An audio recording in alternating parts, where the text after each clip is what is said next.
गाव गोष्टी पाहतानाच पुणे जिल्ह्यातील खेड तालुक्यातील डेहणे गावच्या यात्रेला आले होते। गेल्याच वाजंत्री मंडळीची जुगलबंदी चालू होती। त्यानंतर एकाच फ्रेममध्ये या दोन प्रकारच्या शिंगुळ्या तर पहा, हे सर्व गोड गोड खाऊन ना तोंड गोड केलं आणि मग आता फिरायला सुरुवात केली। या लहान मुलांना खेळताना पाहून मामाची मुलगी बोलली, घेतील का हे मला यात? म्हटलं नाही।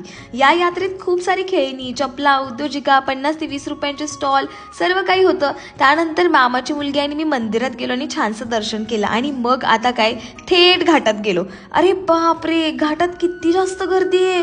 गाडा मालक बैल बारीसाठी घेऊन चालले होते। इथे पाण्याच्या बॉटलची ॲडव्हर्टाईज कशी केली आहे पहा यार। बैल जुंपणं ना काही सोपं नाहीये, किती पेशन्स लागतात आणि बैल जुंपेपर्यंत कांड आहेत ना त्यांनी दम काढला पाहिजे।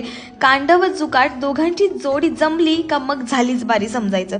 बरं, घाटात ज्यांच्यामुळे आपल्याला लाईव्ह शर्यत पाहायला मिळते त्यांना पण थँक्यू हा। आमच्या आवडच्या मंडळीने पण हाय केलं। घाटात थंड पाणी ठेवायचा हा जुगाड आहे। ढेणे गावच्या पुढारी मंडळीने फेटा बांधून सत्कार केला। थँक्यू सो मच ढेणेकर मंडळी। या ट्रॉफीज कोणाच्या घरी गेल्या कॉमेंट्स करून सांगा।